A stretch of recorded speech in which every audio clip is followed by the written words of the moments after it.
حبايب قلبي عاملين ايه؟ وحشتوني من اخر فيديو.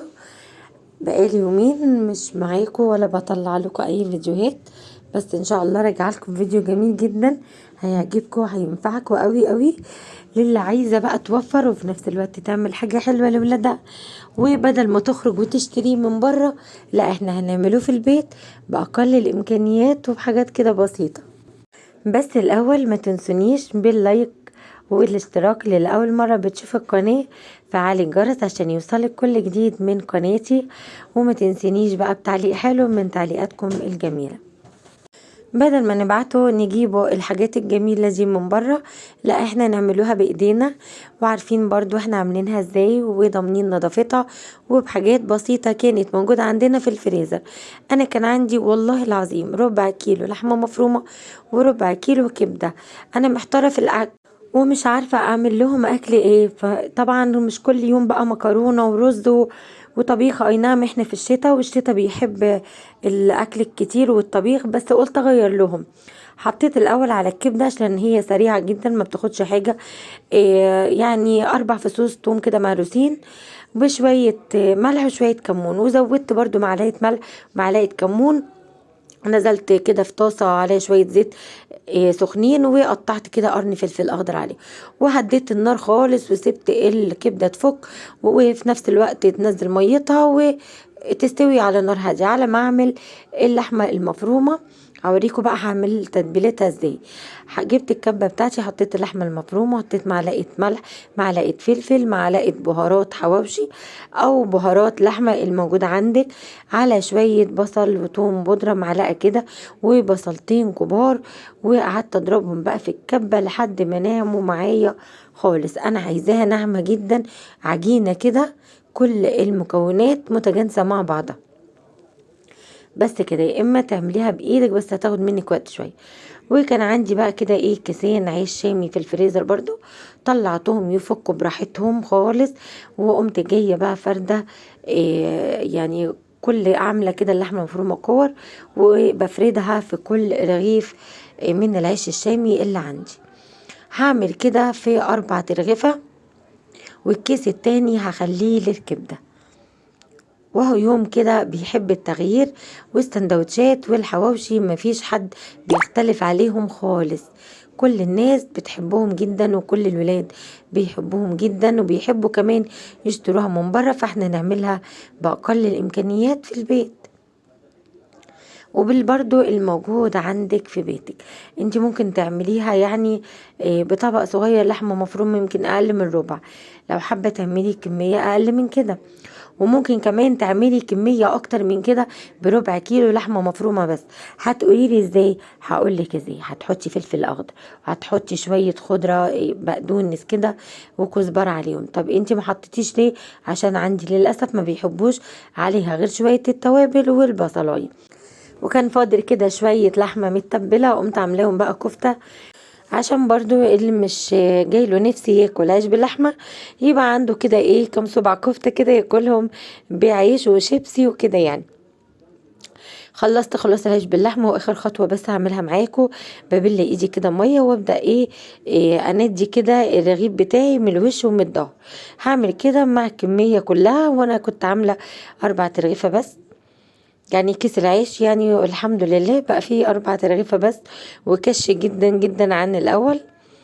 والكيس أبو 4 رغيفة ده تخيلوا بقى ب6 جنيه، يعني الحمد لله ربنا المستعان يعني، ويقدرنا ويقوينا على الوقت اللي احنا فيه. دي خطوة ضرورية يا بنات لازم تعملوها علشان تضمني ان العيش باللحمه بتاعك يستوي كويس. على بقى الجريلا بتاعتي كده ما تسخن، وحطيت فيها نقطتين زيت، قلت بقى اعمل بطاطس شيبسي كده على السريع. انا كنت مقشره البطاطس، وجبت بقى الكبه بتاعتي فيها ميزه فيها جزء يعني لتقطيع البطاطس شيبسي رفيعه جدا زي ما انت بتعمليها بالسكينه، واحلى مليون مره، واحلى كمان من المكنه العاديه اليدوي. حطيت بقى البطاطس تتحمر على بقى ما اعمل العيش باللحمه واسويه. ما تنسيش بقى تنغزيه كده بالشوكه كويس جدا من الوش ومن الظهر، وتنزلي بقى على الجريلا كده. كنت دهناها شويه زيت، حطيت برضو الكفته تستوي كده جنبها، بصوا بقى جميل جدا جدا وطلع حكاية وخفيف قوي يا بنات عن اللي بنجيبوه من بره. اللي بنجيبوه من بره فعلا طعمه حلو، بس مليان دهون وإدام وياما. تحسي ان نفسك كده بتجزع منه وما بتقدريش تكملي الرغيف. انما بألف هنا وشفا اللي بتعمليه في البيت ايدامه بيبقى قليل جدا، وما تفكريش ان الزيت اللي بيبقى فيه ده بيبقى كتير ولا حاجة ويجزع نفسك ابدا. ده انا ببقى دهنة بس الطاسة زيت يعني علشان يدي بس اللون الحلو ده. وانا كمان ببقى مندية كده الرغيف يعني، ومهدية النار شوية فبيستوي. ما تقلقيش خالص من موضوع التسوية، بيبقى جميل جدا. بصوا طالع معايا اللهم بارك، حلو جدا وبألف هنا وشفا على قلوبنا وعلى قلوبكم ان شاء الله لو جربتوه. الكبدة بتاعتي خلاص برضو كانت استوت. والله يا بنات كان اكل حلو جدا جدا. جربوا الاكلة دي اهو، تغيير برضو. والاكل بيبقى سخن كده وسندوتشات وحاجة خفيفة. لو هم كده قاعدين على سرايرهم متدفين تحت البطاطين وبيذاكروا برضو، بدل ما يقوموا بقى وكده، كل واحد بقى تحطي له كده سندوتشاته في طبق، كبده على العيش باللحمه على الشيبس على السلطه. يا سلام على الجمال، ويا سلام بقى لو في شويه طحينه. انا صراحه ما كانش عندي طحينه، بيبقى احلى اكل فعلا، اكله مطاعم بيروحوا يجيبوا الكيس قد كده من بره وبيدفعوا مبلغ وقدره. انما ده بيبقى عندك في الفريزر، يعني اكل بيتك العادي. كلنا طبعا بننزل نجيب مثلا اول الاسبوع حاجة الفريزر، لحمة مفرومة، كبدة، لحمة، فراخ. فطبعا دول اللي كانوا عندي بصراحة. أنا من عادتي ما بجيب بحط كده، بحب أقسم الحاجة في أكياس. والله أي حاجة موجودة عندك في البيت بتنفع.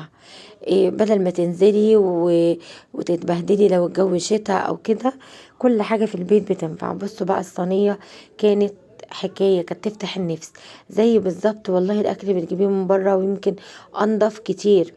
هو ممكن بالنسبة للطعام زي بعض، لان طبعا ربنا بيبقى محلل لهم رزقهم ومحليه في عيون الناس وفي في تذوقهم لاكلهم. بس اكلك انت انضف، عاملاه احلى. انت عارفه انت عامله ايه لولادك بنفسك. ده كان الاكل بتاعي النهارده يا حبايبي. اتمنى اكون فدتكم باي معلومه، مع شويه بقى خيار. يا سلام بقى الكبده مع شويه الليمون، مش عايزه اقول لك جمال الكبده بالليمون حكايه. انا ما كنتش بصراحه بحط ليمون على الكبده، بس لما جربت لقيتها مختلفه تماما. انا كنت عامله بقى شويه في السندوتشات، كبده على سلطه على بطاطس شيبسي على ليمون كده. وفي سندوتشات تانية حطيت شيبسي بس على كبده، لان في اللي ما بيحبش السلطه على السندوتشات يعني. الواحد يحتار ما بين انه يرضي حد وحد لا. فانا بعمل ايه؟ بمسك بقى دايما العصايه من النص، برضي جميع الاطراف. بعمل اللي حابب ده واللي حابب ده، واللي مش بيحب ده برضيه بده. وكله بربع مفروم بس وبربع كبدة. في أجمل وأسهل وأوفر من كده ما فيش. يعني اللي بيحب العيش باللحمة وفي اللي ما بيحبوش عملت له باللي باقي كام صباع كفتة كده ياكلهم في سندوتش برضو على شوية شيبسي وشوية خيار شوية سلطة. أحلى أكل. ويا سلام بقى لو في كاتشب وطحينة، بس الصراحة ما كانش عندي. الأكل بيبقى أحلى وأحلى. تمام. في برضو اللي بيحب الكبدة بالسلطة وشوية الشيبسي عليهم وعصرة ليمونة. في اللي بيحب الكبدة بالبطاطس المحمرة بس. فأنا بقدر الإمكان بحب أرضي جميع الأطراف، ما بخليش الحمد لله حد نفسه في حاجة أنا ما بعملهاش. ربنا يقدرنا ونعمل لهم كل اللي نفسهم فيه. والله كلها حاجات بسيطة يعني. الأكل ده أبسط ما يكون إنك توفري لولادك بالشكل اللي هم عاوزينه. ولو ان ما بقاش في حاجة بسيطة وكل حاجة بقت غالية، بس الحمد لله يعني ربنا بيرزق. ربنا بيديكوا دايما رزقكم برزق ولادكم، بيبعت لنا رزقنا برزق ولادنا. فالحمد لله والشكر لله. ربنا يجعلنا دايما من المستورين في الأرض، ويجعلنا دايما من الناس الراضية والقنوعة بأي حال من الأحوال. الحمد لله دائما وأبدا.